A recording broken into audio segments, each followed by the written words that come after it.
Forward down the field, a Jared Goff that will not yield. And when the blue and silver wave, stand and cheer the brave. Jared Goff, go hard, win the game. With honor you will keep your fame.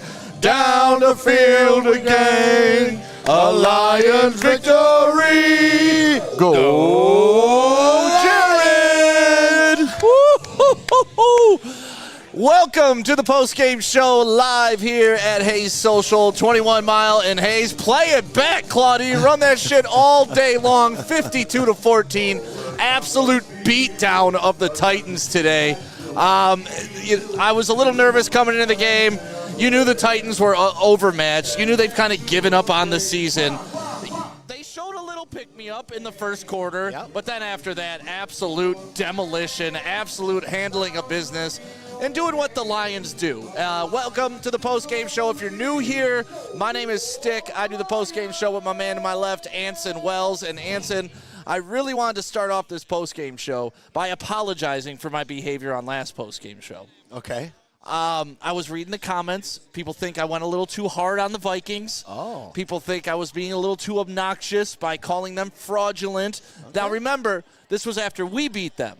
Mm-hmm. Now here we are sitting here on another Sunday, and the Vikings have lost another game since that time. 2 in a row. So I'm not getting off the fraudulent thing, but I do apologize for going over the top. Are they a playoff team? I don't want to spend too much time. I just want to apologize to the fans who thought I was annoying. But you got to know, are they a Vikings fans brought that out of me. But are they a playoff team? No, Vikings fans brought that out of me. You heard it. Yeah, you heard it. You heard it week 3. You heard it week 4, and you heard it week 5. This is true. None of y'all wanted to believe it. Now you do. But back to the Lions. Well, you know where he went after each of the postgame shows? He went to Jared. Jared Goff? That's right. That's right. Jared Goff today, monster day. I think he had 50 yards through the air, 3 touchdowns. I mean, listen, you can't really take anything out of this game, right? Is this one of those games you look on film and you're, okay, we did some things well, but you did them against a bad team. So, I don't think the Lions took much out of this game, but what it really showed me is the power of Dan Campbell, is how well this team is coached, because we've seen teams fall to the trap game. We've seen teams not be able to get up for a team like the Titans and just fall by the wayside because they took them for granted. This Lions team did not take this team for granted today. No, and I don't think you could just disregard it as a game that we were supposed to win, because they came out, they got sacked 3 out of their first 9 plays. Yeah. And that's a big red flag, because we have this great road grading offensive line. Our guy, Jared Goff, has stayed upright all year, and all of a sudden you see them get on the board, and you're like, okay, is this going to be one of those games? And it had an opportunity to, and then they absolutely shut the door and never looked back, and that is something we've just never had out of our good Lions teams. Our better Lion teams, our best Lion teams, still had games like this one where maybe they won, but it was a battle all the way through. And we called it. They were asking for a Sione Vaki touchdown today in that would have been studio, nice. And I thought we might have seen it, but we certainly saw the Detroit victory cigar, and it was with 12.5 left in Hendon Hooker. Isn't that what I called? Yes, you did. Isn't that exactly what I said? Yes, you did. I got to say this. Love it. All of my life. Oh, my Lord.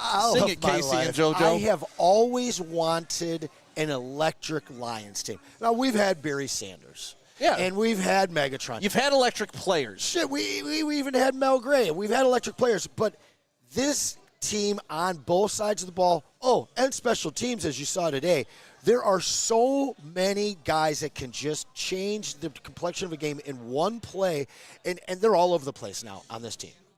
It's so awesome. I mean, Ben Johnson's just out there like a kid in a candy store. He's having a good time. Just picking and choosing. And then, of course, when you have a team like the Titans today that kept setting up one of the best offenses in the NFL with 20-yard drives, you knew it wasn't going to end well. And it got to the point where they just – I was expecting trick plays. It was like, okay, you could tell Ben Johnson's getting kind of bored just turning around and handing it off. And next thing you know, you get the trick play. Monty throws it for the touchdown to Sam Laporta. Easy said they were working on that play all week in practice, and they were just waiting to execute it. We've never seen a team like this for the Lions that could just play with their food. 35-14 at halftime, and we only had 133 yards to their 285. And, you know, they talked about after the Dallas game about how we rubbed it in, doing all these trick plays. Listen, these, let's call them tricky plays, okay? Because one today you could call a trick play, the Monty touchdown pass to Laporta. But you look at that play, the fake end around and then reverse back for the pass to Khalif Raymond, super clever play. And then the way that they ran Brock in motion on his touchdown catch, where it looked like he's just coming around the end on a sweep to pick up a block. Nobody was with him. Like you said, it was just Ben easy. Johnson is having so much fun, and he's just got, I mean, his Swiss Army knife is unending. So whether it's you hearing about Penei Sewell throwing balls in practice, they actually asked who had the best arm on the team that was a non-quarterback. And the four names that came up, obviously Amon-Ra, but it was also Monty said he had the most accurate arm, and then Penei had the biggest arm. You can't forget Jack Fox. Well, Jack Fox on fake punts, That was the fourth thing that came up. Jack Fox had a 63-yard punt today, just booming. I mean, every facet of this team was clicking today. Yeah. The defense let up the 14 points early, but they also had, how many, like 8 turnovers? I mean, I lost count after. It was like, wait, did they fumble again? Yeah. Oh, my God. Okay, we got the ball on the 50. Sure. You could check the box. A+, A+, A+, A+ across the board. Special teams, A+. You saw a 50+ yard field goal from our kicker, which is this was the perfect situation for it. I mean, the last game, the game-winning field goal, that was a nice pressure situation, but that was an easier field goal. This is his first 50+ yarder in the NFL. It was nice, and that thing would have been good from 70? Yeah. I mean, Bates was crushing that ball, so that was good to see. Oh, is it a touchdown? Wow. Trevor Lawrence throwing into the end zone. I mean, this is big.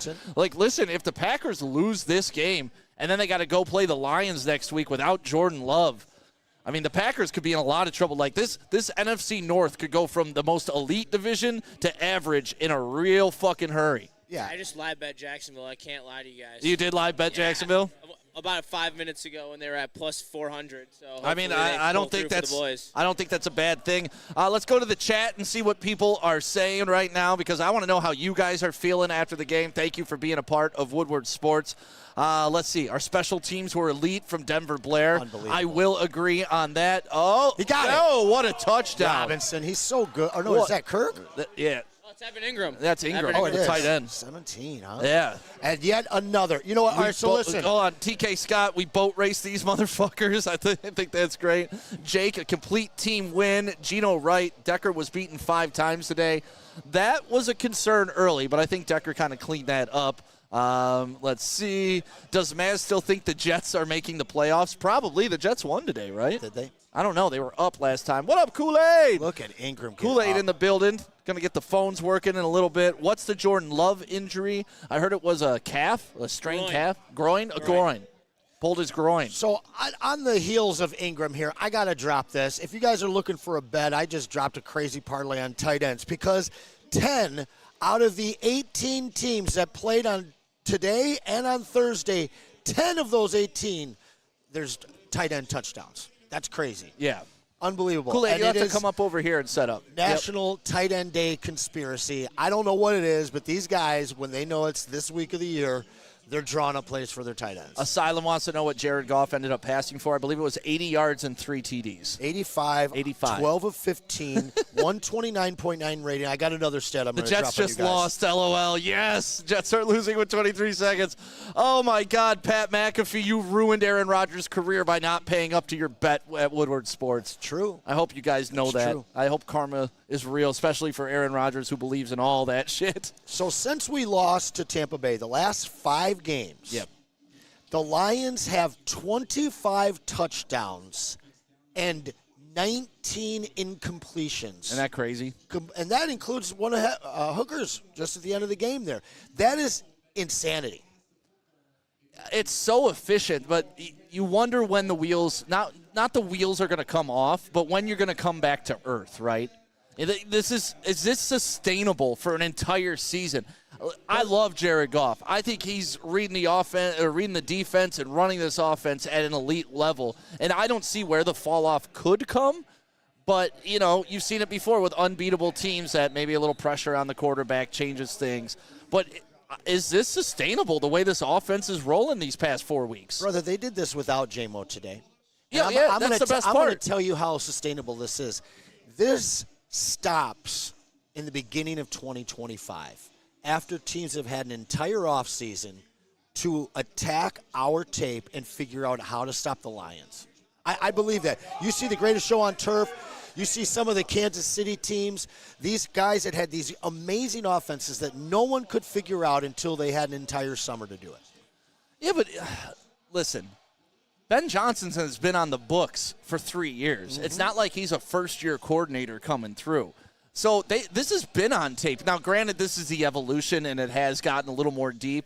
But like Ben Johnson said the other day when they were talking about, them trying too many trick plays, letting too much out of the bag. He's like, listen, the bag's deep, and if anything else, we're setting them up for what we're going to do next. Yeah. So the minute you want to react to what you see on tape, they've already thought about that, schemed for it, and they're beyond that. I think that there's still so much that we haven't seen because I know you're playing your Madden game, bro. I know you're into that. So you can have the greatest skills. You can be one of the greatest Madden players ever. Jalen Reed with a huge catch. Wow. But you go in there and you try and run the plays that will win for you, and you just don't have the personnel. You don't have the skill set in those guys that you're utilizing. So I think that Ben Johnson held back heavily. Today? In his career as a Lions offense coordinator. I think last year was the first time that he had the weapons to actually try some stuff. And then this year, he's realizing, wow, I have even more riches. I can do all of these things. They gave me the confidence last year in executing it. Now I'm just going to continue to pull out the stuff that I didn't think I ever would have the weapons to be able to try. Yeah. Much less pull off. And now he's like, okay, we've run the hook and lateral like 4 or 5 times, right? People are onto that. Now we're going to fake hook and lateral, keep it, and roll it up the middle. Like he's just going to add something on. So I'm not really worried about Ben Johnson showing too much or getting bored or calling things like. We got 4 offensive linemen that can catch the ball. I really thought he was going to try to get an offensive lineman a touchdown today, but it's crazy. Here's what I don't. Tight end. It's national tight end. I get it, but I just don't think this game was as personal as that Dallas game. No, for sure. And that was to embarrass the hell out of Dallas. This was just, hey, you're a bad football team. We're playing. Yeah, so we're just going to put up points. So I don't know. Chris Christie, it was personal against Dallas. Yeah. And I love that. Yeah, I do too. I love Dan Campbell, man. I do too. Jets is a clown show from Mark Royal in the chat. I pray Willis starts next week. Laugh out loud by Byron Ruth. Reed is dangerous. Jack Waldo. Yeah, he's been dangerous since MSU. No doubt. I know we don't want to get too deep into that today. Well, but imagine if Green Bay didn't have the bevy of wide receivers that they did, and he was like the true number one. I think Jaden Reed is low-key one of the best young receivers in the league. Yeah, he's just too small. Uh-oh. Oh, what a smart play. What a smart play to go down. It looked like they were trying to let him score. What's that? Brooks? I don't even know who the hell that was. Yeah, Brooks. So it looks like the Green Bay Packers are going to win this game, barring anything crazy happening like a blocked field goal or whatnot. But, yeah, Packers probably going to win this game, which is fine. Let them have a better record coming into next week so the Lions can rip their heart out. What more can we talk about this game? Khalif Raymond, the kickoff machine. Yeah. At first when the season started, I didn't love the new kickoff rule. I thought it was boring. Didn't think we'd ever see any highlights, but seen a couple big returns. What I really saw today in the special teams were actual, different play calls on the returns with blockers coming on sweeps and things that I haven't really seen guys use. I thought as they built it up in the offseason, this is going to be a running play, basically. And what you saw to the Lions today was some very, very clever special team calls that opened things up, obviously, for not just him, but Dorsey as well. Right. Just overall, I can't speak highly enough about every side of the ball today. Jared Goff, Easy wanted to knock him. Easy was asking if this game would hurt his MVP candidacy because he only threw for 85 yards. To me, that's not how this works. Like, to me, Jared Goff could not help his MVP candidacy in this game. He could only hurt it, and his performance today didn't either. It didn't help, didn't hurt. It is what it was coming into this game. Now, if Lamar Jackson over here loses to the Browns, then all of a sudden he's the top runner. It looked like he came down in bounds, so that clock should be running. There's the old Jim Schwartz over there. By the way, we're at Hayes Social in Shelby Township. The reason we're looking around at all the games because there's like 37 TVs in this place. This is the place to watch. Shout out to 1800 Tequila. Next week against the Packers, 1800 Tequila Girls going to be here doing a tequila tasting, and we're going to be having some of these special edition Lions bottles that we'll have for you to sample and to try and maybe take home if so be it. So you and I were on board when everybody else was crying and very, very upset in April of 2023. We have video evidence of that. Oh, God, yes. So I know where you're going with this. I'm just wondering, can we put this debate to rest? Jahmyr Gibbs is better than Bijan Robinson. Yeah, I don't think that's even a debate. Period. And I don't care because we have a better team. I don't care because it's schemed better. You put either one of those guys on any team, and Packers win. And I'm sorry, but Jahmyr Gibbs is the premier prospect out of those two. Yeah, what's impressive about him is not just his speed anymore. He's showing that he can run between the tackles. He's showing he's got that strength. And you just love the combination with Demont because neither of these guys should get a ton of wear and tear on them. Like they can use them at the right pace, use them at the right speed. I think he only carried the ball 11 times today for 120-plus yards. 11 carries. 9 for Monty. 9 for Monty. So 20 on the ground. And yet another game where both of our running backs get into the end zone. I saw a question in here by Mark Royal in the chat. Stick, what do you think about trading for Key? He played well against Decker. And 5 minutes into the game, I thought we should try to get this guy at halftime. Yeah, right. Like, just go get him. And I think we're all kind of to that point with the edge rusher. Just get somebody.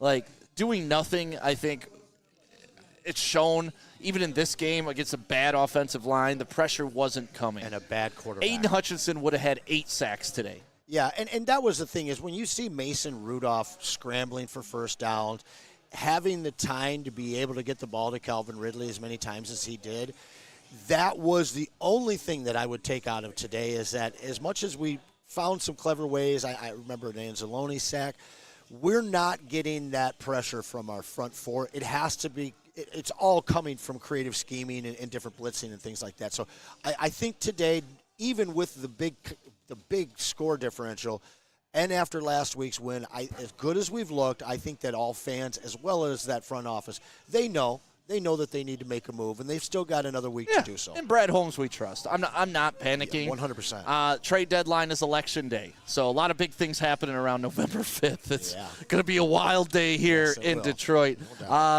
That crazy white boy 620 in the chat. What was the issue with defense in the first quarter? I don't know. I just feel like Tennessee showed up. They wanted to give up. They wanted to give a fight. They fought for 7 minutes and then they laid down like the team that they should be. Like I think that's it. The pros showed up, wanted to get paid. Calvin Ridley was playing out of his mind. Hats off to him. All those guys. That's the one thing that I feared in this game was a big injury. But B, taking this team for granted. Because when you play a team like this where the fourth stringer is trying to put everything he has on tape to maybe get signed by another team, those tryhards are the guys that hurt players. Those tryhards are the guys that don't know no better, and next thing you know, your team's in a game it shouldn't be in. And in the first 7 minutes, I was like, oh, God. Is that the attitude we took into this game? I was very, very afraid of that. And then some big plays, obviously, and you get that momentum going. But listen, any game in the NFL, one of these teams is going to have 2 good drives. They only had 2 good drives today. They just happened to be the first 2 of the game. Yeah, and that was, those are the scripted drives, right?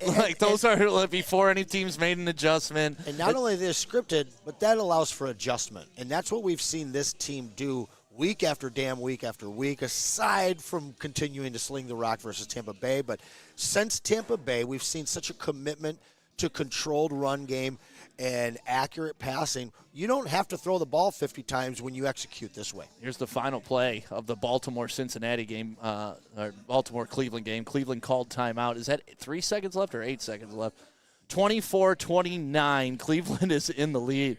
I mean, listen, if Lamar Jackson drops this game, Jared Goff is your clear MVP. Yeah. There's no other way around it. No doubt. No doubt Even about if Jared Goff threw for 85 yards. Yeah, and I mean, in the middle of this coming week, we're halfway through the regular season. And even if somebody else goes and takes that award, when you've got a quarterback who's wearing a Lions jersey that's in the front runner for an MVP, I mean, there's so many people in Detroit, nationally, and at Woodward that are eating some damn crow when it comes to Jared Goff. Me and Easy got into it during the watch party. I heard. Because there was nothing else going on during the watch party, right? I was going to ask, what are you mad about over here? Because they wanted to tell, like, the two that were sitting here, Flannel Sam and Easy, were talking about how Trevor Lawrence doesn't get the credit he deserves. Which, fine, you can have that opinion. But these are also the same two that give zero credit to Jared Goff. Like, and that's what threw me for a loop. So wait, you're going to give this kid every excuse in the book for Trevor Lawrence. Oh, well, his team's not good around. Oh, well, he did win one playoff game. And it's like one playoff game, and you're going to – so, like, the sentiment was, why do you give the benefit of the doubt to Trevor Lawrence, and why don't you give it to Jared Goff? That was my argument with him, and it turned into Easy just melting down because he couldn't handle that perception or that – like, his mind just couldn't grasp what he was actually saying when he was saying, oh, Trevor Lawrence doesn't get enough, but I'm going to critique Goff at every corner. It's like, you can't have it both ways. It's such Detroit-itis. No quarterback has ever been safe in this city. Not even a guy who is literally rewriting the record books. The Ravens lose. Sorry. That's okay. In terms of accuracy, this guy's rewriting the record books. I mean, the stat I dropped on you guys earlier. 25 touchdowns to 19 incompletions over the last 5 games total. And listen, you can want an athletic, scrambling running back. You can want a guy that's got the biggest downfield arm. But the fact of the matter is when you can find a marriage that lasts for years between an offensive coordinator, a head coach, a quarterback, and all of his weapons, it's just something that is so rare. And I don't care whether he's a game manager or not. He's a game manager in the greatest game manager situation, and he's executing it like no other game manager ever. I agree. I mean, listen, cohesiveness and the intangibles are hard for some people to understand because, you know, there's stat guys. It's, okay, if the pass is incomplete, then it's on the quarterback. When there's so many more things. A wide receiver could have missed their route. You know, like it was a good defensive play. And when you try to explain those things to guys like Easy and Flannel Sam, they just don't understand nuance of football. They can't wrap their brains around how somebody can motivate other men, how somebody can keep the pressure low in the huddle, how somebody can take, and those are such intangible things like control of the huddle, respect in the locker room. And it doesn't go on paper. It's not something they know because they're not privy to the locker room. They're not privy to the huddle, so they'll never understand what that means to a team. And even more so, and listen, I went through it. You guys are going through it. If you're in your 20s, I think dudes think all men are men. And as you get into your 30s, and as you get into your 40s, you start to really see most guys out here are fraudsters. They run their mouth, but they can't back it up. And, listen, I don't know what kind of a guy Trevor Lawrence is, but if the game's on the line and everything's hype and somebody just got injured and you got, 2 minutes to get down the field and you're coming into a huddle, his calm and his cool, I don't see many quarterbacks in the league that have that even when you're down. His footwork, his understanding of the pocket. There's so many things that this guy has grown from what he was as a Rams passer to what he is now. I think it's just impossible for younger people to accept what a difference maker this is as a man. But then as Lions fans and football fans, regardless of age, I think so many people have a hard time detaching themselves from the Rams, Jared Goff, and who we have here now at this point in his career. Listen, Sam Darnold was an afterthought just a year ago. 2 years ago, Baker Mayfield was. But this guy, who was an afterthought after already taking a team to a Super Bowl, has done nothing but get better, make the people around him better, to a point of historic efficiency. I love this comment by Artur in the chat, and this is part of it that that also doesn't make sense because the guys where it is on paper in their stats, like Flannel Sam, he says it is on paper. He leads the league in total yards since Mahomes came in the league. Laugh out loud. I know this. You know this. The people know this, but Easy and Flannel Sam don't know this. And when you acknowledge this, what are they going to say? Well, it's Ben Johnson. Yeah, has nothing to do with Jared Goff. That. It's Ben Johnson. It's always. Do you know there can never just be credit like this guy's good. What's Pat Mahomes' offensive coordinator's name? I don't know. Exactly. It's Andy Reid. Exactly. Did Andy Reid go to a Super Bowl before Pat Mahomes was there? Did Andy Reid win with Alex Smith? Listen, Pat Mahomes, not to take anything away from him, he went into a winning system too. But they'll stroke him like he's the second coming of Brady. But it's nobody the talks weirdest about thing. his offensive coordinator. We don't even know his name. And nobody talks about his endless string of interceptions because it's like, oh, well, he's earned enough equity to where that doesn't matter. Where if Goff was to mess up once, they'll throw him. And that's what drives me nuts. Like a guy's delivered you an NFC championship game. He's delivered you 2 home playoff wins. He's delivered you taking your franchise from nothing to something. What? He's delivered you a perfect game. He's delivered you 3 perfect halves. Was Flannel chatting from the bathroom? He's delivered you all these things, and it's still not enough. And I hate it because I love my team. I love what Jared Goff means to this team. And the fact that anybody still thinks they can slander him is crazy. And the fact that Easy's going to use this game as an argument of where he didn't perform. He only had 85 yards. He got everything he could out of the field position that they had. If everybody was on board with a Detroit quarterback, I'd probably be concerned. If everybody was on board? Yeah, but you want to see it, right? At some point, you want us all to kumbaya, watch our team. That's my guy. Yeah, go, Jerry. Instead, it's like, great pass, Goff. No, it wasn't a great pass by Goff. J-Mo ran a better route, and Ben Johnson called it. And if Penei Sewell didn't block, and Taylor Decker didn't block, and Ragnow didn't pancake a guy, and did you see the blitz coming? And this guy picked up a block, too. So Jared Goff, technically, all he had to do was throw the ball. It's like, I know how football works, and I get it. And you're right, they all have to play their part. But if one guy isn't, and the main guy getting the ball in his hands every time doesn't do it, then that's the problem. So, that's where I just can't stand these guys. And we shouldn't have been arguing during a 80-point beatdown, but there was nothing else to talk about. I was wondering, I'm like, what do you have to be mad about right now? And then I'm like, it's got to be over Jared Goff. It's got to be Jared Goff. Yeah. So I want to talk about Terrion Arnold. All right. Yeah. There's been a lot to talk about it. A lot of people wondering, there's too many penalties and getting beat at times. My thing is this. If you're an offensive coordinator and a quarterback, who are you throwing at in this secondary? Kirby? Yeah. Are you throwing at Carlton Davis? Are you throwing at Brian Branch? This is a rookie. This is a guy who's out there pretty much every single play, and he's going to get picked on because our secondary in a season has basically done a 180. It's gone from a position of weakness to a game-breaking strength. So it's really made up for the lack of pass rush, honestly. Well, 100%. And Hutch got home that many times because he had that extra half second, 1 second of coverage. But Terrion's getting all this work right now, and it's just experience. This kid's getting his reps in against some of the best wide receivers in the league, and we're going to see it pay massive dividends come playoff time. Hey, I'm all for it. That's the best part about this secondary is they can't get worse. Right? Game 1 was the first time all of these guys ever played together on the same field, period. 2 of them playing in the NFL for the first time ever, period. Yep. That's by game 10, by game 15, by game 1 of the playoffs. Just imagine how much more communication is going to be going on between that defensive backfield. Yeah. How much more evolution, how much more they've seen during the course of the season that they know how to react to. Like you saw last game, Terrion Arnold crashes down, and next thing you know, it was a touchdown for the Seahawks around the end? Who did we play last game? Minnesota.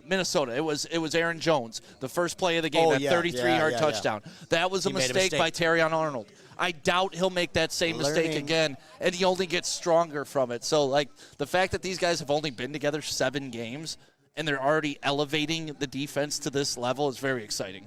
And the next man up. Exciting. We've been hearing the next man up, and Nowaski. Is it Nowaski? Yeah, he had a pick today. Trevor Nowaski looked great. He's a local kid, too. Yep, and that's what we've seen is guys stepping up. I know that Malcolm looks like he's got an ankle thing. Hopefully it's not a high ankle, but we might lose him for a couple of weeks. And that's just going to be – Welcome to the NFL. It's just going to be deeper into our roster, which we've shown week after week that these two guys, Dan and Brad, they've filled the cupboards. Doesn't matter. Next guy is ready. John H. in the chat. Crosby just punched his teammate. Oh, I wish that was true. I wish that was true. That would be so nice if he just, torched the locker room and was like, I'm not playing again until you trade me. Man. And I'm only going to Detroit, you bastards. Send him to Detroit. Kool-Aid, are we good over there? We're good? All right, the phone lines are now open. 313-552-6322 is the phone number.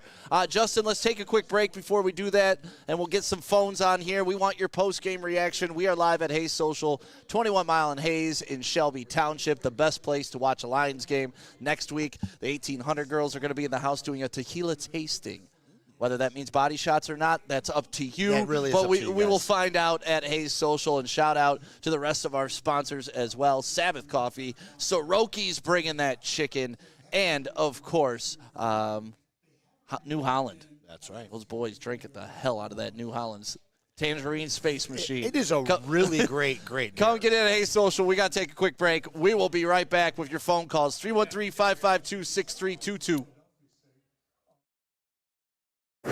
The Great American Chevy Week is back and bigger than ever at Feldman Chevrolet. Choose from the largest inventory of award-winning Chevys, all priced to move for the biggest week of the year. Get this 2024 Silverado for only $213 a month, or this 2024 Equinox for as low as $249 a month. Feldman takes the Great American Chevy Week to another level.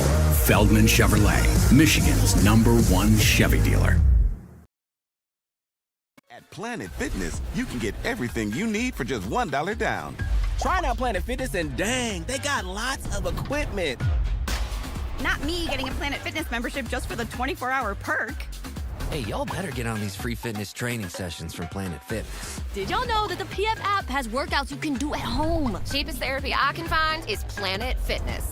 Join Planet Fitness today and get everything you need for just $1 down. $15 a month, cancel anytime. Deal ends Thursday, July 18th.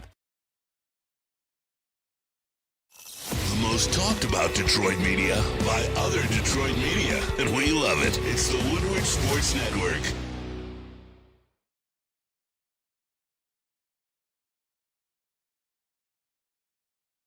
Live at Hayes Social, the Lions win 87-3 today over the Tennessee Titans. An absolute beatdown inside Ford Field. Everybody had their feet up, relaxing by halftime.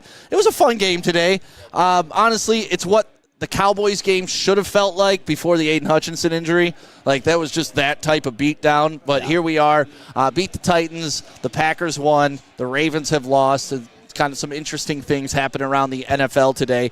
But we're going to get to some phones real quick. 313-552-6322 is the phone number. Kool-Aid is on the phones. He can't talk to you, so when we pick up and say the first 3 digits of your phone number, obviously, we're talking to you. Let's throw some live Kool-Aid. Who we got first? 875. Oh, I know who this is. Is this Steve? Yeah, this is Steve. You're right. Hey, my man, every game, Steve calling in on the hotline. How was watching the game in Arizona today, Steve? Oh, watching the game was great. We had about 10 Lions fans at the bar. Nice. What bar were you at? We were down at the Porch in Gilbert, Arizona. Beautiful. So what were your takeaways from today's game, man? The takeaways are mainly we're going to find a way. The games that we have big receiving from one guy or another the next week, and then now it's special teams. We're going to find a way. No, I agree. Anson? Yeah, well, you keep hearing that next guy up mantra, and we say it for the defense, but we see it game to game on both sides of the ball. Whether it's somebody, on a tight game that comes up with a last-minute kick, there's just an unsung hero that appears every week, and it's somebody different every week. Well, we do need to find somebody on defense Max Crosby would be like the pipe dream, but somebody to fill out that, because we saw in the first quarter how shaky it was. We couldn't get pressure. Yeah. How was the vibe in the bar down there? Because I got to be honest, nobody up here really gave a shit about this game. Like, it was just nobody around. Even when they scored, it was like, hey, the Lions scored. There were more Lions jerseys in the bar than Cardinals jerseys. That's awesome. A lot of transplants down there. Well, thanks for calling in, man. Every post-game show, we appreciate it. And we appreciate you being a part of it, buddy. Uh-oh. Of course. Talk to you guys soon. See ya. Kool-Aid, who we got next, buddy? We got 516 on the line, and we got some blue Kool-Aid shots being delivered right now. And they're sparkly. Uh-oh. Hey, who's this? Yo, this is Devin the dog. Let's go. What up, Devin? What'd you think of the game? Bro, I called it, Khalif. We got it on wax. I was on Woodward Sports on Monday. I said, put some respect on Khalif, and blah! We got two. Not one. Two. That was not in my bingo card today, but you know what? Shout out to my short king. You shout out Detroit Lions. Shout out Sick. Man, you killing it, bro. Hey, man, appreciate that. We just like the damn Detroit Lions. Woodward Sports, let's go. Let's go. Appreciate that call, man. And it's been a fun run. You know, we've been talking about this, Anson, for a long time, what it's like to have the Lions win like this. You know, we've been doing the post-game show here for 4 years, and, you know, we suffered a lot of losses. And at what point did you ever think we were going to be able to kick our feet up and be like, oh, that's an easy Lions win? Like, that mountain seemed impossible to climb 4 years ago. It's quite surreal, to be honest with you. I mean, I started off talking, this is the kind of team I always wanted. Right. But this game was boring. It wasn't boring because it was all the different types of touchdowns. I think our first 6 touchdowns were scored by different players. But after those first 2 possessions, it was just like, all right, this is a foregone conclusion. Kind of what we thought coming in. But I think that, you know, like you said, there was an excitement over this game. I think Lions fans might have already graduated to just playoff fans. Well, that's, you know. But here you go. That goes into our evolution of champagne popping. True. Right? If you're new to the post-game show, we're doing it live at Hayes Social, but it originally started downtown at the Brass Rail. We've done it from the studio, and it originally started where if the Lions won, we popped champagne.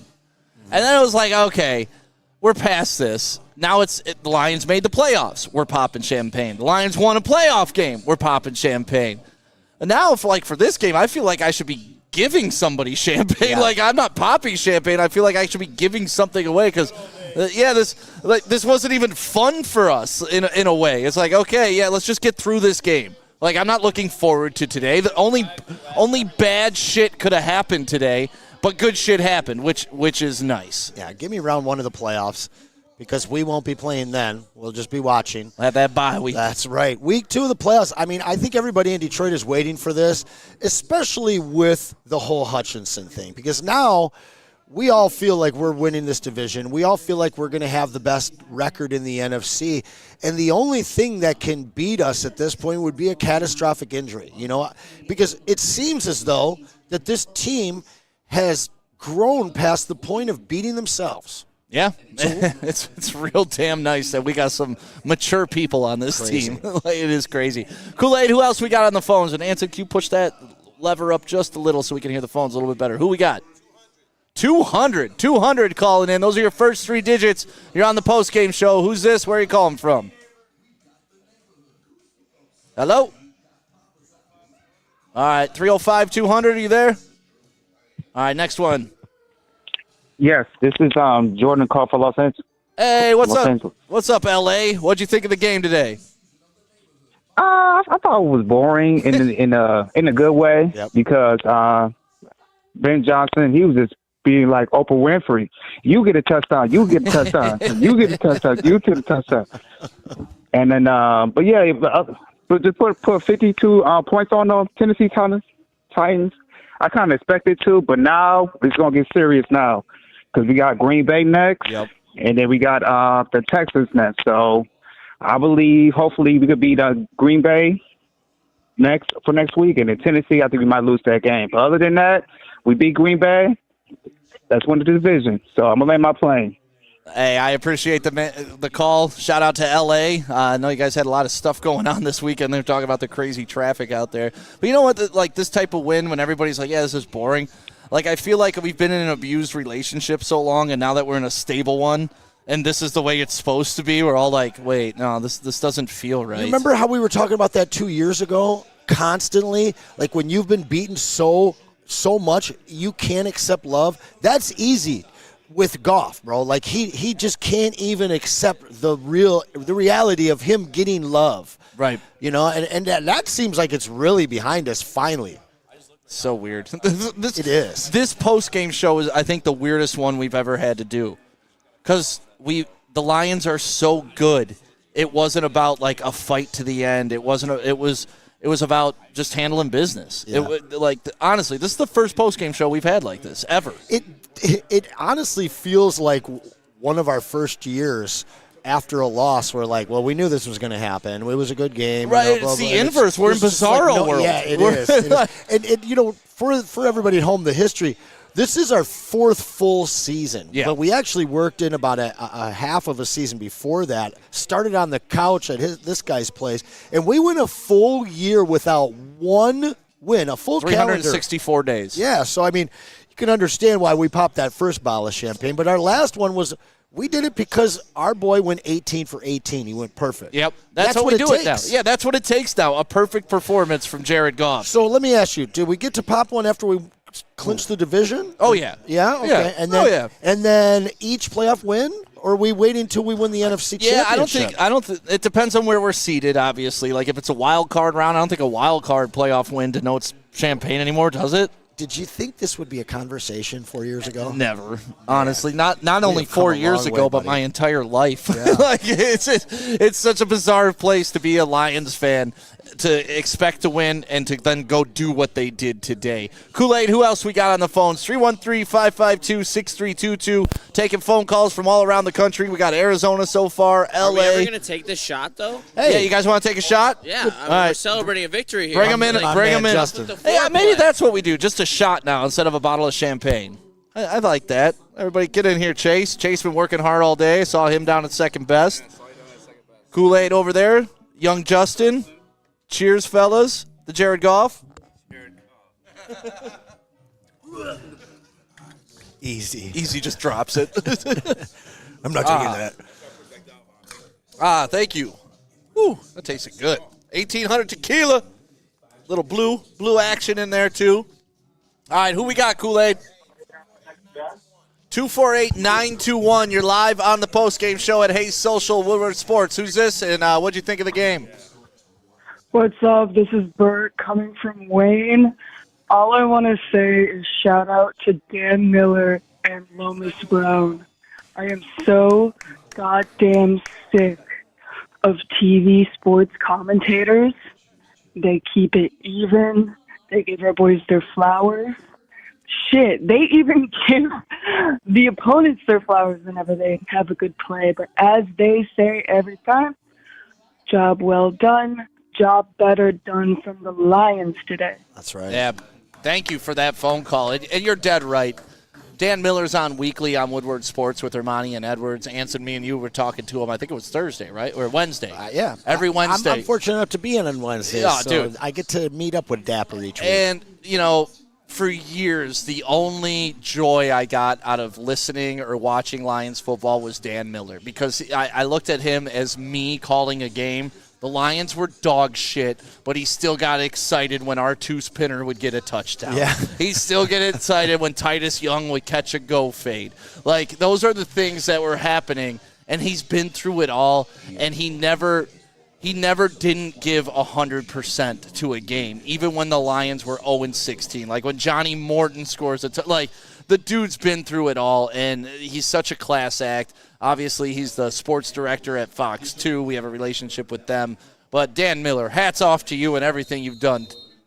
Yeah, I mean, there's got to be countless people involved with the Lions organization that have gone unthanked and unrecognized for years and years and years. But, I mean, that's the voice. Him and Lomas together are such a great tandem. I love hearing Lomas. I don't know if you got a chance to listen at the moment that they broke that 70-yard Gibbs run, but he was hype.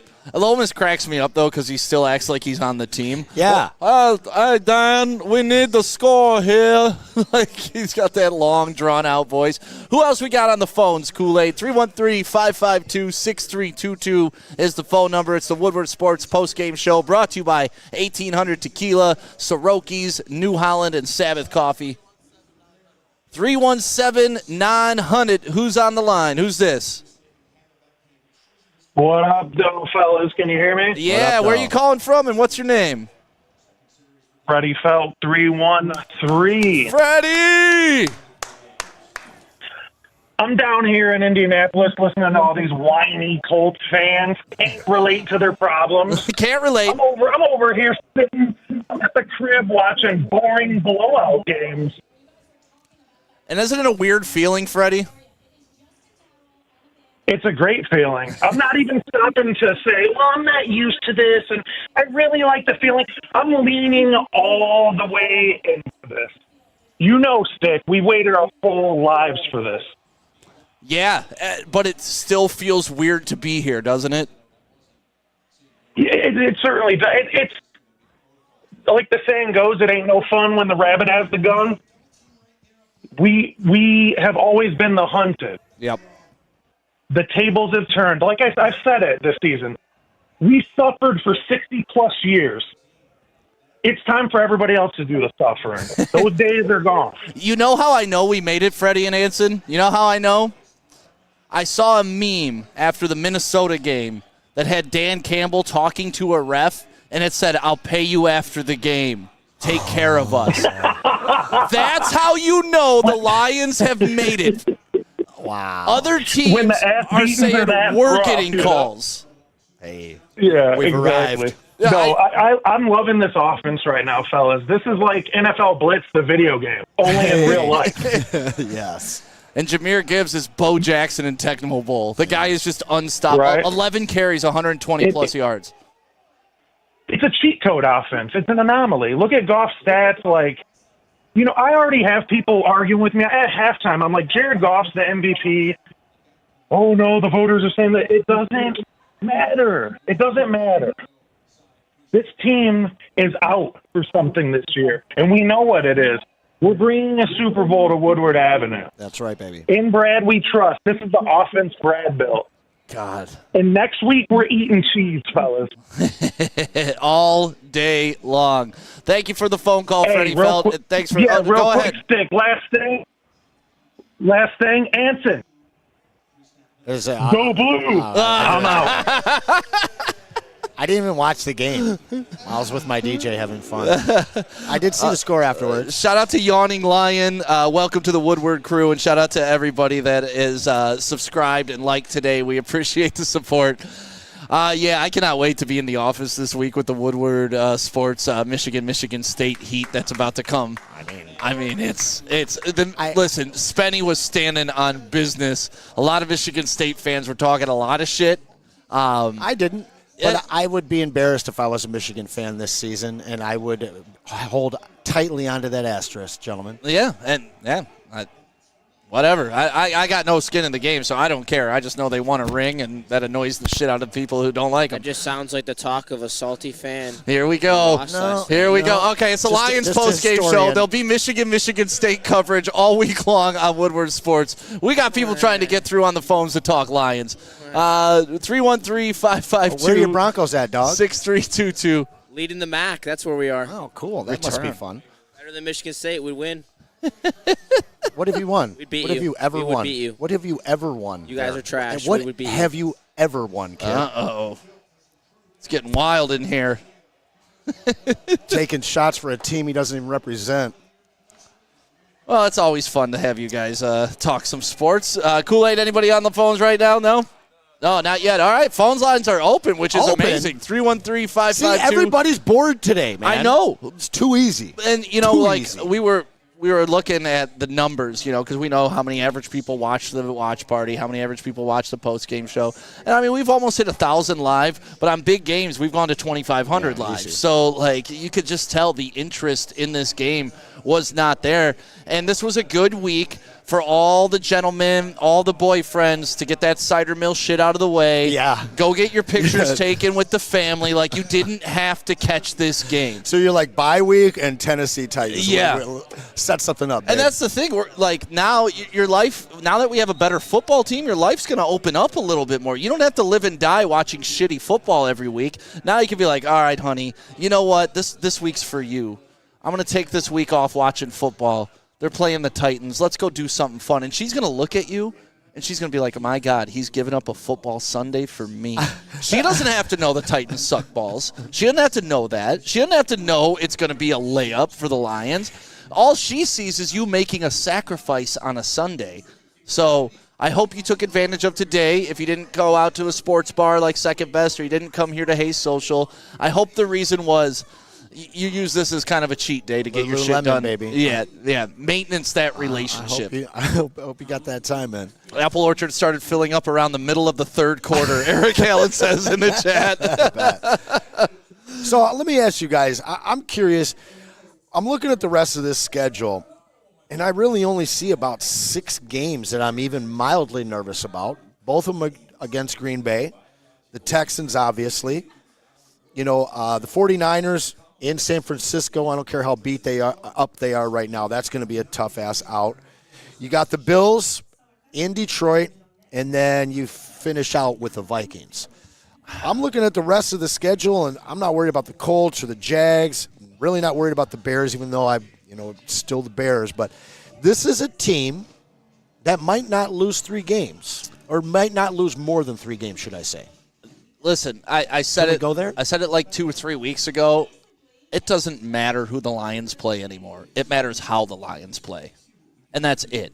If the Lions play Lions brand football, nobody on that list can beat them, period. I'm not worried about anybody on that list. The only thing I'm worried about is the Lions beating themselves, not coming prepared. 1 of 7 in the red zone, right? That's how they got their only loss of this season, something like that. And then they go on and score 14 touchdowns out of 14 touchdowns the next 14 times in the red zone. So it's going to take that type of anti-Lions effort for them to lose any of those games, in my opinion. I'm no longer looking at the schedule. I don't care about the schedule. Handle the business, and nobody can beat you. Nobody can beat you. Period. End of story. You're the best team in football. And stay healthy. Yeah. Stay healthy. Yeah, obviously.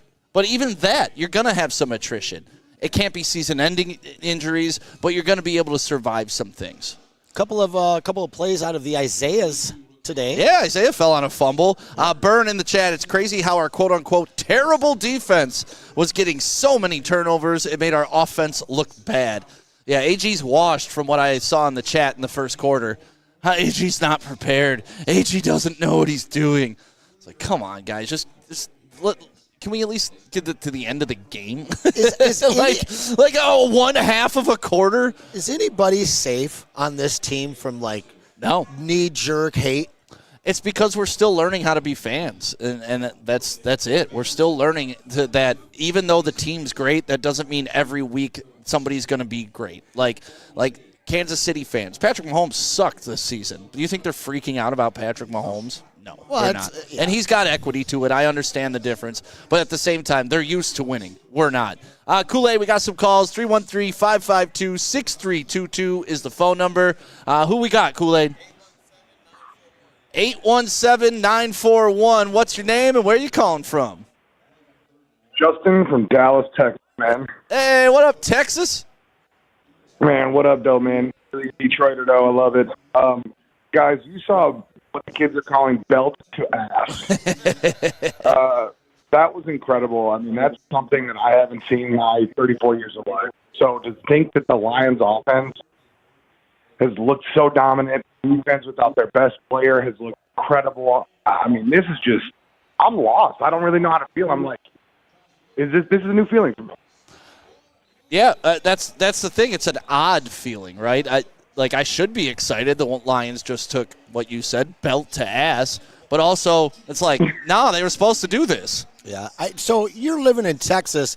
I'm curious, what is it like, being around other fans, around Cowgirl fans and Texans fans, when they're talking about the Lions?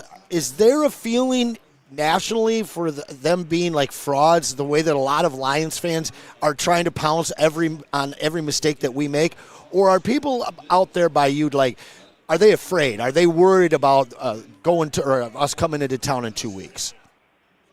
I live in North Texas, but I would say that a lot of folks are like finally saying, hey man, the Lions actually look good. I think once we came down here and played the Cowboys and smacked them, I think a lot of people were like, they might be legit. Wow. Nice. And even though the Cowboys are, they're America's team now. They're America's team. Oh, yeah, absolutely. The Lions, yes. Well, thank you, man. We appreciate your call here. Kool-Aid, who we got next on the post-game show live from Hayes Social in Shelby Township? 469, you're on. What's your name? Where are you calling from? Ian, also from Dallas, Texas. Nice. a lot of Dallas transplants. What's going on, Ian? Hey, the weirdest part for me for being a displaced Lions fan, every time I tell someone I'm a Lions fan now, I always get a look like I'm a bandwagoner. Really? Because were you hiding your fandom for so long? No, never have. But I work at the airport, so I get to talk to a lot of random people. Yeah. And like every time someone comes through with a jersey, I'm like, you need to throw that away. Get a Lions one. Is that what took you to Dallas? That airplane job? No, I've actually always lived here, but I didn't grow up liking football, so I didn't start liking football until I already hated Dallas. Okay, until you already hated So I took my team off Madden. I like this guy. Oh, that's why you became Back a in Lions 06. fan? Yep. Because of Madden in 06? Well, it was when I got my first job. I was watching on TV, and I saw Roy Williams run for a long touchdown. I was like, I like that. So, man, you know what? I got to give it to you because I was born into this shit. You chose to be in this shit. Yeah, hats and off, for bro. you to stick around from 2006 till now just shows that you are one dedicated individual, and we are so appreciative to have you as part of the Lions One Pride, man. 100. Hell yeah. 100. That's amazing. Roy Williams got this guy to be a Lions fan, so shout out to Dallas. So wait a second. Dude, keep him on. How did you feel when we he already traded cut him to Dallas? He already cut him off. off. Oh, man. Was he mad? I got to know. I love that, though, man. Like, there's a lot of us Lions fans who are Lions fans here in Detroit that moved around the country. Yeah. I don't know many people who aren't from Detroit that are Lions fans, period. Because they've never been somebody's secondary team. Like, I've always liked the Raiders. I've always liked the Ravens. I've always liked the Steelers a little bit, Common thing, they're black unis. But I've always liked those teams as my outside teams of the Lions. I'm sure the percentage of Americans who had the Lions as a secondary team has to be like less than 0.1%. Yeah. That's definitely amazing. Congratulations. Dude, you imagine being like, Roy Williams, Madden 2006, I'm a Lions fan. And then holy shit, they went 0-16. Holy shit, they're awful. God, why did I pick this team? And nothing would have stopped them from jumping ship. No one would be like, oh, well, we don't understand why you'd leave your team. That's an amazing story right there. God bless that guy. That's great. Really is great. Honestly, I'm still trying to process it. I can't really think of. It's like me going out of my way to be a Jags fan. Why? Why would you do that to yourself? Now though, it's going to be interesting over the next 10 years. That guy was the only one. Yeah, right. But over the next 10 years, watching how many non-Detroit fans of the Lions there's going to be nationally. This team isn't just winning. They're doing it with style, right, and flair. I'm in it. They're electric. I love this by Timothy Shea. When I moved to California 10 years ago, people thought I was joking when I said I was a Lions fan. Oh, man. It wasn't that everybody thought I was joking when I tell them. It was like the same look I got when I told people I got divorced. It was like, aw, like the head tilt and the aw, are you okay? Is everything okay? And I was like, yeah, I'm fucking fine. It's okay. That's the same type of pathetic look you would get. That sympathy, quarter tilt. Oh, you're a Lions fan? And now it's like, you're a Lions fan? Oh, I like them. Until we start shitting on other teams' playoff and Super Bowl aspirations. That's when I know the gig's up, right? Because we haven't earned anybody hating us yet. We haven't ruined anybody's life. We haven't ruined anybody's dreams. We haven't taken your playoff hopes from you. We've never been that. Now that we're going to do that to a couple people, like in a couple years, San Francisco is going to fucking hate us. Oh, yeah. Because we're going to keep snatching the NFC from them when they think they're entitled to it, Lindsey Hunter. Hey. And our boy Braylon, kind of a 49er too. Well, he played for the 49ers. Yeah. If you played for the team, you get to root for them without me calling fair. you an asshole. This is very fair. This is very fair. Braylon gets a pass on the 49ers, Seahawks, Jets, Browns, and Michigan. Well, it's like you talked about. They're already doing ref memes against us, so we're getting there. We're starting to piss some people off. We got ref memes. It's amazing. For a city that's never seen a positive whistle, that's a great thing. I'll see if I can post it because I commented on the meme like, Lions fans, we made it, and I got like 300 likes on it. Yeah, look it. Lions fans, we've officially made it. Look. There it is. There's the meme. Oh, what a beaut. What a beaut. All right, anybody else calling in, Kool-Aid?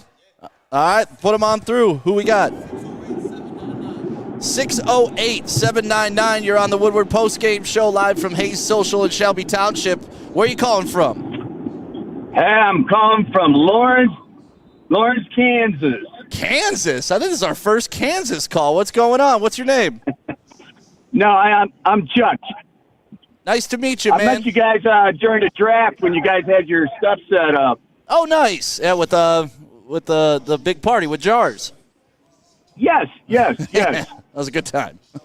Anyways, you're exactly right about the next level that we're at. Here, just a second here. I'm going to try to turn my phone off because I'm getting a lot of feedback. Okay. Any better? Yeah, much better. Yeah, because it was coming back to the car here. But anyways, about the Kansas City fans here, they're worried about us. They should be. I mean, they're looking at us today, and they're sitting there going, how in the heck are we going to run against you guys? Right. And how many picks is Mahomes going to throw? They don't have a defense that can stop our offense. So that's the vibe around Kansas City is like, That is the vibe around Kansas City here. Yeah, because the power rankings came out this week, and the Lions were on top for the first time. So, I don't know if Kansas City's comfortable, and they're like, hey, we've done this. But you say that the vibe out there in Kansas City is that the world's on notice. It's totally on notice. You guys don't know that in Michigan because you live in Michigan. Right. But when you live in the central part of America here in Kansas, it's a total different attitude that you get. Yeah, that's what I was asking the last guy that called from Texas. It's fascinating to hear that because we are in the middle of all of it, and there's just such fervor here in Detroit for the Lions. I want to know what is the national pulse right now, and to hear there's not just worry but flat out serious worry, and they should be because we went to their house and we handed it to them last year. And in preseason. They're banged up right now, so I love that. I want everybody, I want all teams, all the nation to be putting their eyes towards us and worrying about us. Now, we're on notice. We put everybody on notice. It's pretty good. And I was just in Dallas, too, when we were playing Dallas for my work that I had to do, and the same thing I was getting there. That's awesome. Yeah, it's everywhere you go, and I think it's brought a lot of Lions fans out of the woodwork, too, because for so long it was embarrassing to throw on the Honolulu Blue. I did it because I don't mind the heat, but, a lot of fans, you don't want to deal with that bullshit when you throw on your team. You don't want to hear about it, how bad your team is.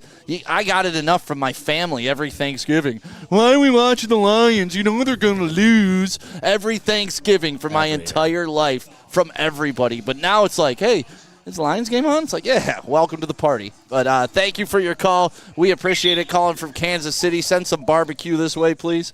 Aunts and grandmas asking for the Lions game to be put on Thanksgiving. Shout out to the Gilfs. That's right. Just a fan. Stick, you're a true Lions fan, not a self-proclaimed analyst. Yeah.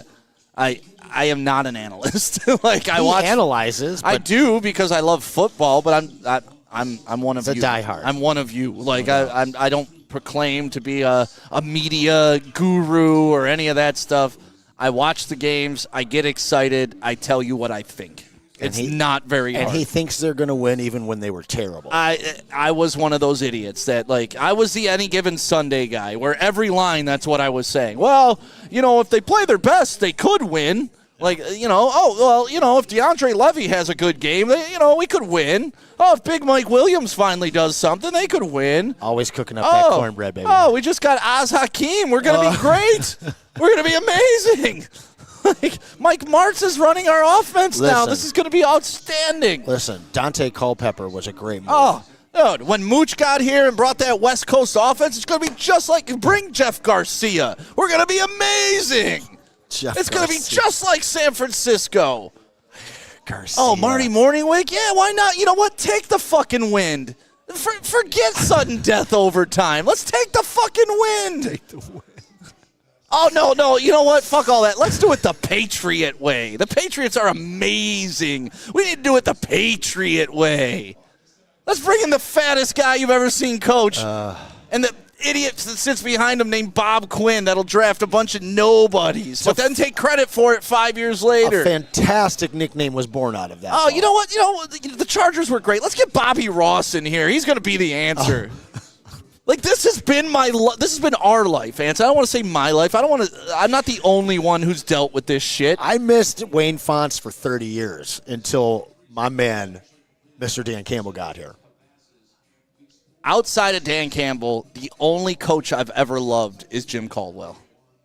And see, I was never a Caldwell guy. You and I different. I was. We differed on that. I ride or die for him. But yeah, honestly, my all-time guy and only guy was Mr. Fontes. It's funny, his brother was called Fontes and he was called Fonts. But I was a fan of him, and he brought that flair, to the position and to the microphone. And I think that he kind of had he also made Barry walk away. Well, I think Barry walked away well after he was gone. But, yeah. No, I everything that's going on with this entire team from the coach on down, it feels completely new and different. And honestly, if you've been there since 2006 with Madden, or whether you've been there for a lifetime like this guy, it's just so well-deserved. It's so well-deserved. Because to stick with the Lions wasn't easy, man. No, but what were your options, right? Fantasy football. Be Maz and just be a fan of every team. True. I'm just a fan of who's winning this year. I mean, I feel like fantasy football is loved in Detroit more than anywhere else because of the Lions. It was fantasy football in the draft every year. That's all we had. That's what we had. And the draft was like the Super Bowl. Oh, my God, who we going to get? Mm-hmm. And then they'd go out and get Eric fucking Ebron. I was going to say. Then they'd go out and get Gosler Cherilus. Then they'd go out and they would get Aaron. What was his name? Let's get Terry Fair instead of Randy Moss. Aaron was his last name. Yeah, Terry Fair, not Randy Moss. But the one thing I say, even though I didn't love Stafford while he was here, he was the right pick in that draft. I mean, you had to have taken Stafford in that draft. Oh, yeah. Because the other quarterback of question. David Carr, No, right? Mark Sanchez. Oh, was that the year? That was your other option at quarterback. So, as much as I didn't love Stafford here in Detroit, he was the right pick. So you can't knock him for that pick. Hall of Famer. Stick Kansas City barbecue. You mean Detroit City barbecue because the Lions are cooking everybody. Kings of the North up here. Kyle in the chat. Shout out to Uptown Barbecue right by you at D. Go you at D. Go Titans. We got anybody else over there, Kool-Aid, right now? 626. You are on the postgame show live from Hayes Social on Woodward Sports. What's your name and where are you calling from? Good afternoon, gentlemen. This is ECL in the chat calling from San Dimas, California. Yeah, what up, ECL? San Dimas, baby. High school football rules. Nip High football rules. Hey, I just want to say, listen, Stick, you and I are the same, man. My first Lions game was in '74. Wow. We've seen a lot of trash. Yep. I got to shout out Martha Ford. She got the ball rolling. She drew a line in the sand. Sheila. She identified Sheila as the next leader. And today showed the fruits of their labor. What a complete team win. Shout out to FIP, Special teams showed up. The defense couldn't generate pass rush, but their key turnovers. The depth on this roster is just amazing. So to all the haters out there, have fun. There's no such thing as a boring Lions win. That's where it gets weird. I can remember 6 seasons in a row when we didn't win 6 games combined. Yep. What a time to be a Lions fan. And if Goff is a game manager, I'll take one every year. Yes, sir. Be in the Super Bowl in Green Bay, Chicago, suck it. That's a great call, man. Thank you. No more SOL either, Hanson. This shit never happened until this is a brand new Lions. You know, that is true. Thank you for the phone call, and shout out to California once again for checking in. It irks me that because I hold this team to a standard that people don't understand my lifetime fandom. That's frustrating. You painted yourself in a box by an almost impossible standard. That's all I can say. I just you didn't give leniency I for just this. want to for see this. something we haven't seen yet. But we've seen it every day. That's the thing. You just want to see something miraculous that we haven't seen before. No, it's not supposed to be miraculous. But you haven't seen 2 playoff years. wins in a season, so that's something you haven't seen. That was miraculous. Right, but that's what I mean. Like, you set yourself up with that Super Bowl or bust, which is fair. Nobody can take that. That's what Dan Campbell said, too. He's not going to be satisfied without that. But I think that's where you got a little too caught up because I don't think you realized all the levels in between. But I've never quit on this team. No, Ever. I don't think you have. Not 1 week, not when we were 0-16. No, you just set an impossible to standard to get past SOL. But the thing when is, I think we all feel we're past SOL. Wait a second. We're all past it. Wait a second. We're all past it. Wait a second, all right? So you guys are all sitting here saying that we have to make a move because we have to win a championship this year and you guys don't care about anything else. I didn't say that. I said if Brad Holmes doesn't make a move, I'm okay with that too. Do I want him to make a move? Yeah, but I don't think it's the end of the world. I think this team is championship worthy either way. You cut me off enough where I forgot my point. Aw. That is what it is. I'm sorry. You said your thing 6 times. At least you got yours in. Thank you. I appreciate that. But for real, I mean, we can re-spark the conversation. My thing is, I don't think what you initially said was bad. I just think there's a lot of layers in between that and a lot of leverage that people can use to say, hey, this isn't – there's a lot of things we can point to that say this isn't SOL. You disagree? Hey, man, listen, I get shot for whatever the fuck I say about this team, all right? No, you don't. No, I always do. And I guess it's just frustrating. Like, y'all don't understand how low I've been for this team for my entire damn life. And it's like people taking shots at me because we're winning. This is the shit that I told you guys to step up to last year when you guys crowned this team, and we still didn't even fucking make a Super Bowl, all right? So, like, this is what we've all been waiting for. I guess it's just frustrating when shots come at me after wins, bro. Like, I get it, man, but we still haven't made a Super Bowl. So yeah, it's like that's why I said the standard's just almost impossible. But the thing is everybody that was counting this team out last year, they're not even showing up to games right now because they're so sure we're going to win today, you know? And so for me, it's like all these fans in Detroit went from ready to not watch to now not wanting to watch until the playoffs start. And that was weird. What I said last year is if this team's going to hold themselves to a high bar, then the fans need to too. You know, and I am super happy for everybody that's been with this team for the long time, but I guess taking shots at people because, like, I don't know, it's kind of crazy that like you and Easy today. Like, why is Easy even mad today? Like, what are you upset about? He was upset at me for pointing out his hypocrisy. That's what he got upset about.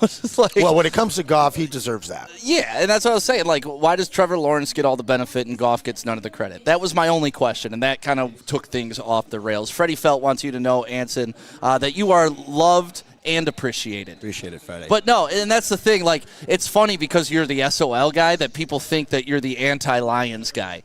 When it's you just have the higher standard of SOL. I didn't have that high standard. You can feel this is not the same thing to me. And certainly. And that's why, certainly. 2 playoff wins in 1 year, that to me was enough to disband it, period. End of story, because it's something that has never happened in the history. I know winning a Super Bowl is so hard. Getting there is damn near impossible as well. There's 2 teams that make it every year. There's one that wins it. For everybody that doesn't know. And it's so hard to be that one team that I can't use that as the standard. And I think that's what's frustrated me over this last couple of weeks with all these Lions fans wanting to trade all of our future just for one shot this year. And that's not what this organization is looking for. They're not looking for one Super Bowl. They're looking for a decade of 10-win seasons, year after year after year. And to me, all of the, let's trade two straight years worth of drafts for one player. That's some SOL fan takes right there, Yeah, but I think everybody feels we're there, right? And all you need is that little more to push you over the edge. What got us here? It wasn't making trades using all of our capital to get high-priced players. But you were in a different spot then. If you got one guy, it didn't make a fucking difference. Yeah, one guy can really push this team over the top. I also think that with all the talk going around with the trades and stuff, and what actually has been truly linked with the Lions isn't necessarily a defensive end. It's an outside linebacker who's an edge who can blitz a quarterback, because they're thinking of when Hutchinson's back, we like Pascal in the run game, we like Hutch as a pass rusher, let's just add another pass rusher to the mix as an outside linebacker and really make this defense have variation to every extent, every formation. And I think that's where they're trying to get to without leveraging the farm, like you're saying, and sticking to their style of building a team. I think it's the nice middle of the road between finding that guy who can also be a factor when Hutch is back, not just to be lopsided with Hutch, but to move in the direction of we're not going to leverage all our draft capital because we're really good at drafting and we know that, and we're not going to just give up on all our capital like that. And I'm fully on board with that, and that's what we've seen out of this team is bargain trades, not knock it out of the park trades, because they know what their future draft capital means to their scouting room and their development room, because they're able to pull these guys out of college and then they're able to turn them into players. But this is where your blind faith, or at least my blind faith in Brad Holmes, takes over, right? Because it's just like Dan Campbell. I don't love a lot of those 4th down decisions, but I've just let myself go. I go with the river now. I don't fight upstream against it. It's going to happen whether I like it or not.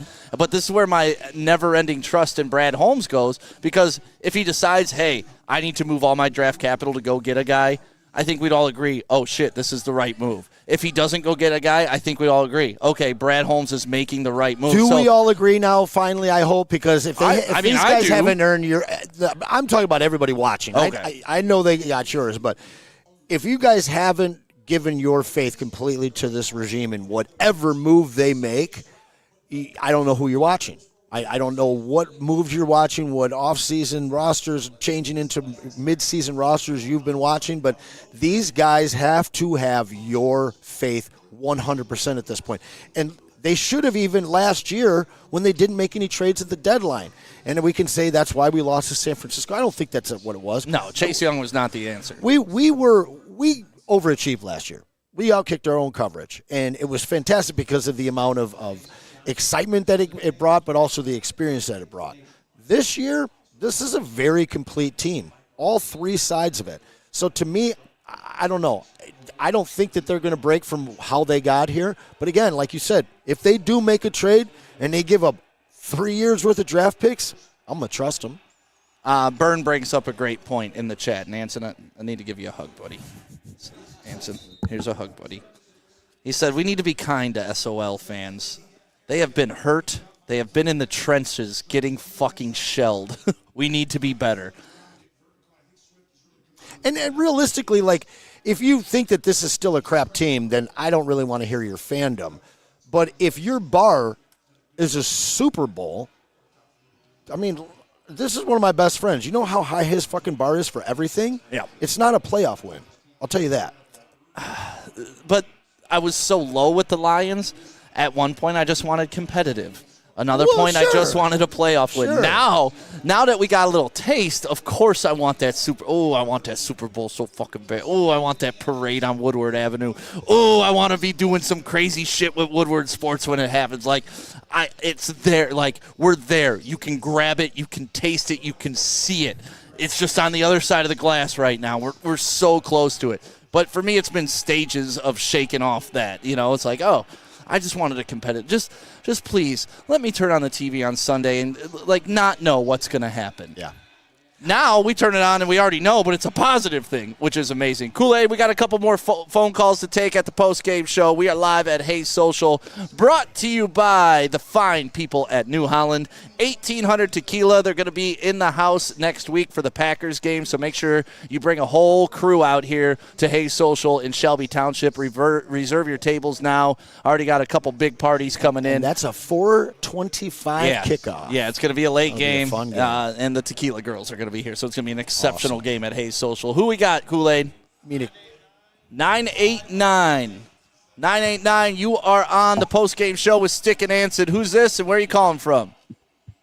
This is Gun Guy. Take your fans. Hey. Michigan. How's it going today?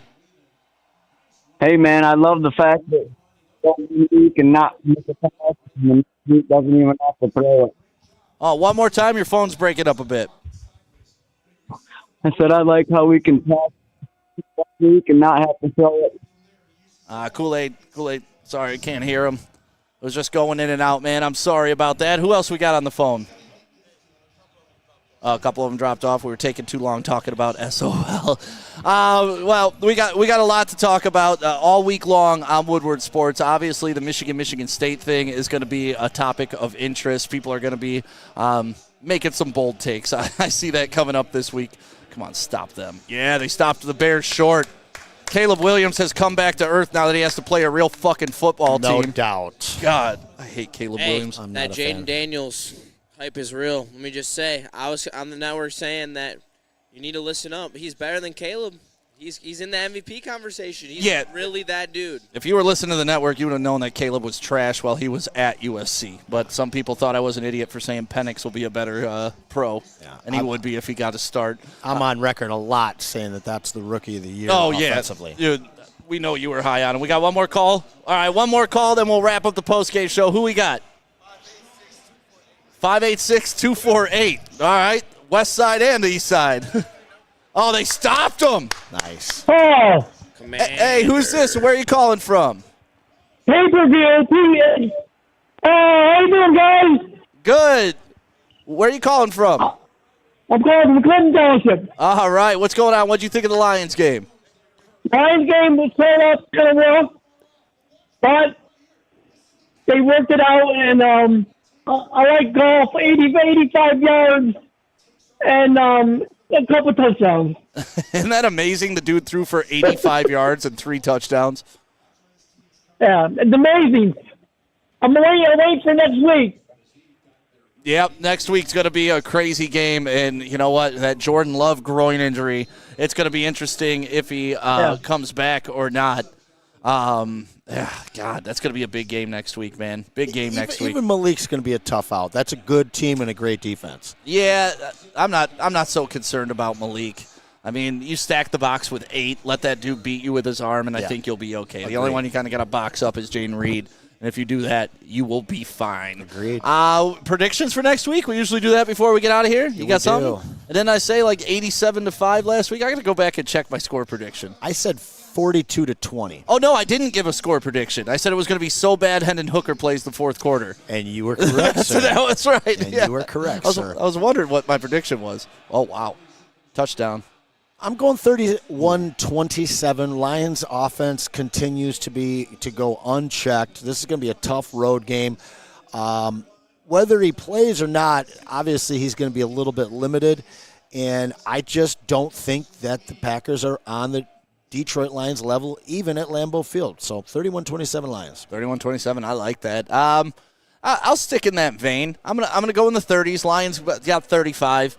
to about 21, 35-21. 2-touchdown game for the Detroit Lions. Saying 30-31 sounds low for this team now, no? Isn't that weird? Yeah. But they're outdoor. It's a little different ball game in Lambeau, True. but I have a feeling that they're going to put it on them. Put it on them. Yeah, remind them. I also got him to put them on them. I got 34-31 Lions, an absolute offensive shootout with Goff with a turnover and Love with a couple picks as well.